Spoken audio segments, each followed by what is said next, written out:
Hubo un momento, allá por mediados del siglo XIX, en que la literatura dijo basta. Basta de soñar con caballeros medievales o lugares exóticos. Era hora de hacer algo radicalmente distinto, empezar a mirar de frente la realidad del presente. O sea, la literatura decidió, ni más ni menos, convertirse en un espejo de la sociedad. Y la verdad es que nadie lo dijo mejor que el escritor francés Stendhal. Fijaos qué metáfora tan potente. Una novela es un espejo que se pasea por un ancho camino. ¿Qué quiere decir esto? Pues que la novela ya no iba a mostrar solo la parte bonita, el azul del cielo. No. Ahora también iba a reflejar el barro de los barrizales. Se trataba por fin de contarlo todo. Lo bueno, lo malo, lo feo, sin ningún tipo de filtro. Por cierto, ya que hablamos de Stendhal, hay una anécdota sobre él que es buenísima y que lo define a la perfección.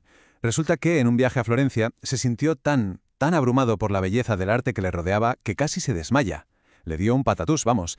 Y esto es tan real que hoy esa reacción tiene un nombre, el síndrome de Stendhal. O sea, un autor tan sensible, tan permeable a la belleza, que acabó dando nombre a una afección médica. Increíble.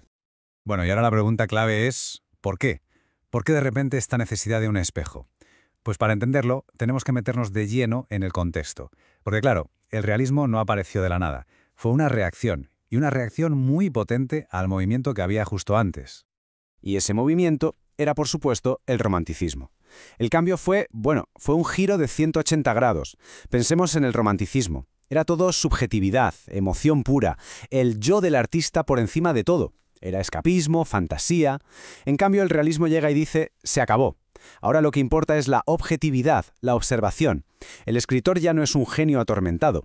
Ahora es casi un científico, un observador de la vida cotidiana. Su meta es la verosimilitud, que lo que cuenta parezca real. Y para eso necesita un lenguaje claro, preciso, casi como el de un periodista.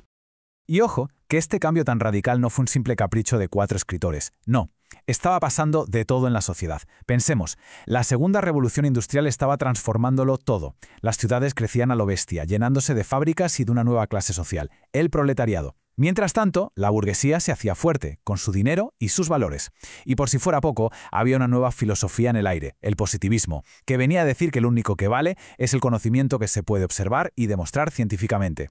Con todo este panorama, ¿cómo no iba a cambiar el arte? La sociedad, de alguna manera, estaba pidiendo a gritos un arte que le hablara de este nuevo mundo, no de castillos encantados. Vale, entonces, los escritores querían ser un espejo. Pero ¿cómo se hace eso? ¿Cómo se construye un espejo con palabras?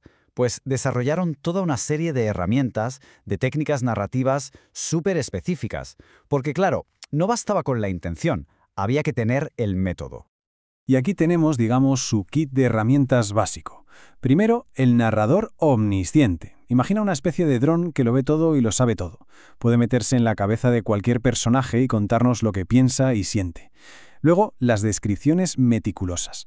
Te describen una habitación, un vestido o una cara con tanto detalle que casi puedes tocarlo. Las tramas, además, ya no son grandes gestas heroicas. Se centran en lo cotidiano, en problemas y situaciones que le podrían pasar a cualquiera. Todo esto para conseguir una cosa, la verosimilitud. La meta final era, como decía el gran Galdós, crear una imagen de la vida, que al leerlo sintiéramos que eso es real. Muy bien, ya tenemos el qué y el cómo. Ahora vamos a viajar a casa, a España, para ver cómo este movimiento echó raíces aquí.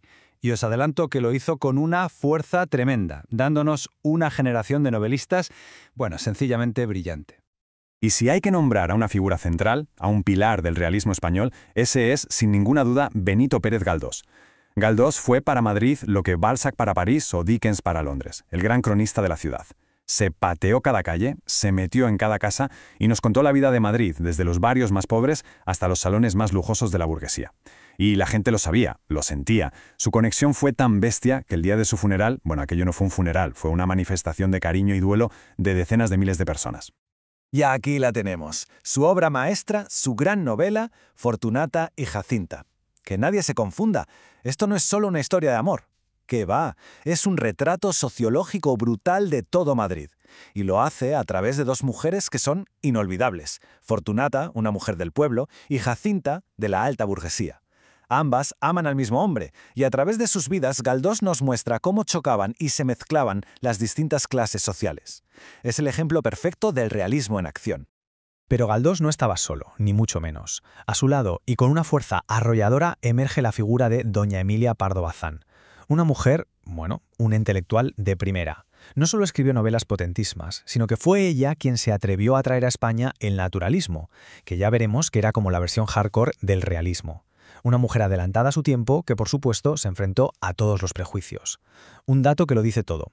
La Real Academia Española le cerró la puerta en las narices hasta 3 veces. ¿El motivo? Simplemente por ser mujer.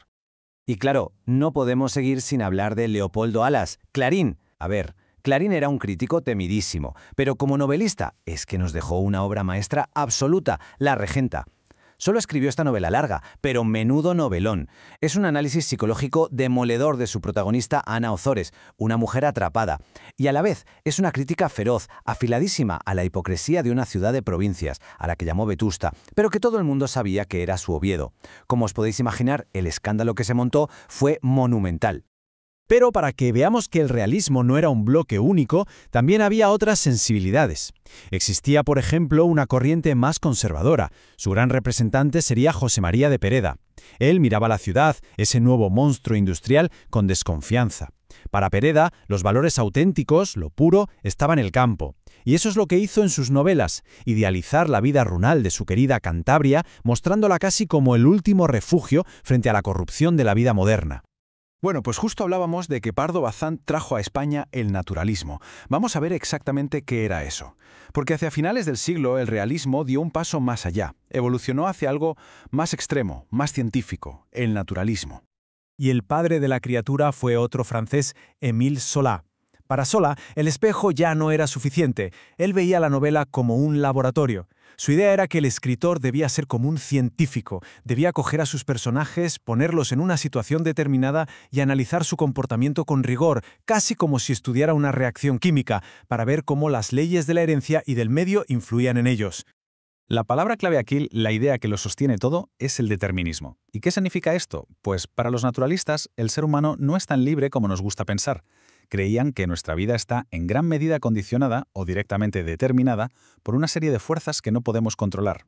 ¿Y cuáles eran esas fuerzas? Pues básicamente 3. La primera, la herencia genética, lo que traemos de fábrica, lo que heredamos de nuestra familia. La segunda, el medio social. Vamos, que no es lo mismo nacer en un palacio que en una chabola, el entorno te marca. Y la tercera, el momento histórico, las circunstancias de la época en la que te toca vivir. Para un naturalista, un personaje es fundamentalmente el resultado de la suma de estos 3 factores. Y si queremos ver cómo se aplica todo esto en la práctica, un ejemplo perfecto es Los Pazos de Ulloa, de Emilia Pardo Bazán. Es una novela durísima, un retrato sin anestesia de la vida en el campo gallego, pero un campo brutal, decadente, violento. Los personajes que vemos ahí parecen totalmente atrapados, prisioneros de la degeneración de su familia, de su herencia y de la brutalidad del entorno en el que viven. Es naturalismo en estado puro. Todo este viaje por el siglo XIX nos deja, creo, con una reflexión final bastante potente. El realismo y el naturalismo nos dejaron en herencia una idea fundamental, que la ficción, que las historias que contamos pueden ser un espejo increíblemente poderoso para entendernos a nosotros mismos como sociedad. Y eso, inevitablemente, nos lleva a preguntarnos algo. Si en el siglo XIX el gran espejo de la sociedad era la novela, ¿cuáles son nuestros espejos hoy en día? A lo mejor nuestros espejos son distintos, ¿no? Más tecnológicos, más fragmentados. Quizá hoy nuestro espejo es un selfie o el feed de una red social. O puede que sea un reality show, o incluso los algoritmos que nos construyen una realidad a medida. La gran pregunta, la que queda flotando en el aire, es ¿qué nos dice de nuestra sociedad el reflejo que nos devuelven todos esos espejos?